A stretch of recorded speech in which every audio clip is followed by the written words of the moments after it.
किसी ने क्या खूब कहा है, एकाग्रता आवेश को पवित्र और शांत कर देती है और विचारधारा को शक्तिशाली और कल्पना को स्पष्ट करती है। नमस्कार दोस्तों, मेरा नाम प्रेम प्रकाश पांडे है।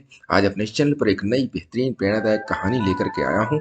दोस्तों, आज की कहानी से हम सीखेंगे कि अपनी मानसिक क्षमता एकाग्रता को कैसे बढ़ाएं।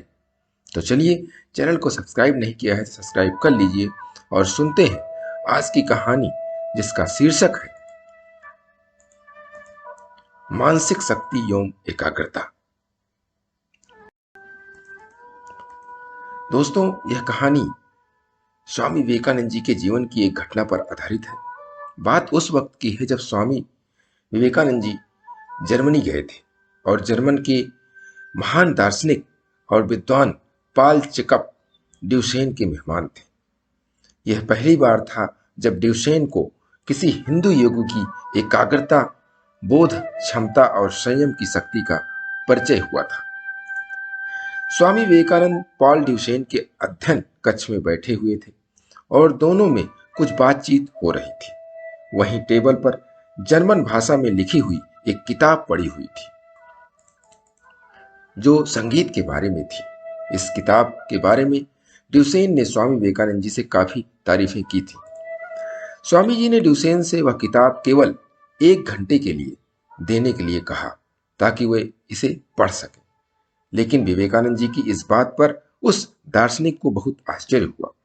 उनके आश्चर्य का कारण यह था कि एक तो वह किताब जर्मन भाषा में थी जो स्वामी विवेकानंद जानते नहीं थे। दूसरे, वह किताब इतनी मोटी थी कि उसे पढ़ने में कई हफ्तों का समय चाहिए था। पॉल ड्यूशेन को विवेकानंद जी की इस बात का बुरा लगा, क्योंकि वो खुद इस किताब को कई दिनों से पढ़ रहे थे और अभी आधा भी नहीं पढ़ पाए थे। उन्होंने विवेकानंद से कहा, क्या केवल 1 घंटे में आप इस किताब को पूरा पढ़ लेंगे? मैं इसको अभी तक सही से समझ नहीं पा रहा हूं, जबकि मुझे इसे पढ़ते हुए कई हफ्ते बीत चुके हैं। यह बहुत ही उच्च स्तर की किताब है और इसे समझना बहुत कठिन है। ड्यूशेन की इन बातों पर स्वामी जी ने उनसे कहा कि मैं विवेकानंद हूं, पॉल ड्यूशेन नहीं। इसके बाद पॉल ने वह पुस्तक देना स्वीकार कर लिया। स्वामी विवेकानंद ने बिना खोले ही किताब को पूरा याद कर लिया। उस पुस्तक को स्वामी विवेकानंद ने कुछ देर तक अपनी दोनों हथेलियों के बीच दबा कर रखा और फिर पॉल ड्यूशेन के पास लौट आए। विवेकानंद ने जर्मन दार्शनिक से कहा कि इस किताब में कुछ खास नहीं है। फिर क्या था? उस महाशय के आश्चर्य का ठिकाना न था।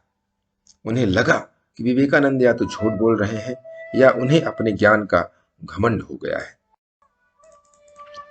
उन्हें यकीन नहीं हुआ कि 1 घंटे में ही विवेकानंद उस पुस्तक के बारे में अपनी राय कैसे दे सकते हैं, और वो भी तब जब उन्हें जर्मन भाषा आती भी नहीं है।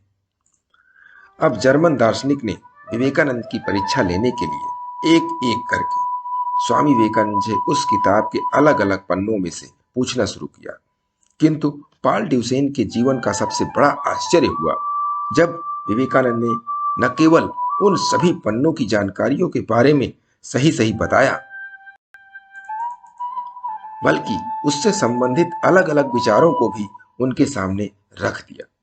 विवेकानंद जी की मानसिक शक्ति ने उस जर्मन दार्शनिक को अंदर से झकझोर दिया। वे पूछ उठे, यह कैसे संभव है? इस पर विवेकानंद ने उत्तर दिया, इसीलिए लोग मुझे स्वामी विवेकानंद कहते हैं।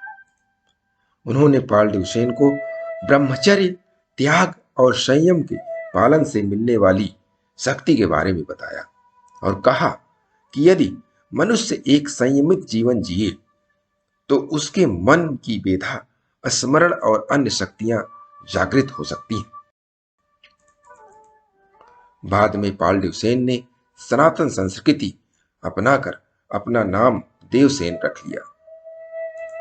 दोस्तों, आजकल दिन प्रतिदिन नई पीढ़ी और युवा वर्ग जाने अनजाने में विदेशी रहन सहन और पश्चात विचारों को अंधाधुंध अपनाती जा रही है। इतना ही नहीं, उन्हें ऐसा करने में प्रतिष्ठा नजर आती है, भले ही वो रहन सहन हमारे शारीरिक और मानसिक स्वास्थ्य के लिए हानिकारक ही क्यों ना हो। हमारी युवा पीढ़ी इस बात को भूल सी गई है कि भारत की संस्कृति, परंपरा और अध्यात्म में जीवन के ऐसे बहुमूल्य अनुभव छुपे हैं जो किसी अन्य देश अथवा संस्कृति के पास नहीं है।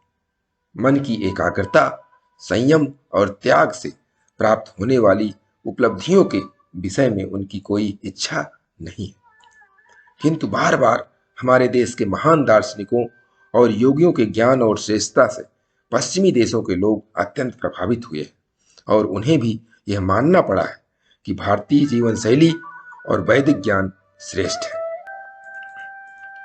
स्वामी विवेकानंद जी का जीवन हमें निर्भीक, साहसी, संयमी और परिश्रमी बनने की शिक्षा देता है।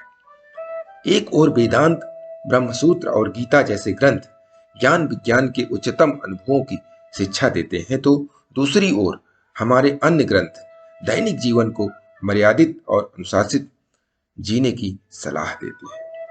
तो दोस्तों, आज की इस कहानी से हमें अपने अंदर निर्भीक, साहसी और संयमी और परिश्रम करने के लिए प्रेरित करती है।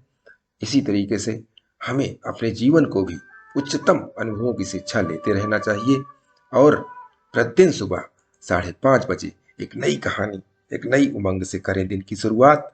तब तक के लिए छोटों से मिले प्यार और बड़ों से मिले आशीर्वाद और भगवान के सहारे के साथ यही कहूँगा, काम तो सभी करते हैं पर काम करो कुछ ऐसा कि उदाहरण बन जाए। ये छोटी सी स्टोरी आपको अच्छी लगी, लाइक कीजिए, शेयर कीजिए अपने मित्रों में भी और कमेंट जरूर करिए। और चैनल को अभी तक सब्सक्राइब नहीं किया है, सब्सक्राइब कर लीजिए और नई नई बेहतरीन मोटिवेशनल स्टोरी प्रत्येक सुबह 5:30 बजे आपको मिलती रहे, इसके लिए प्रेस बेल आइकन।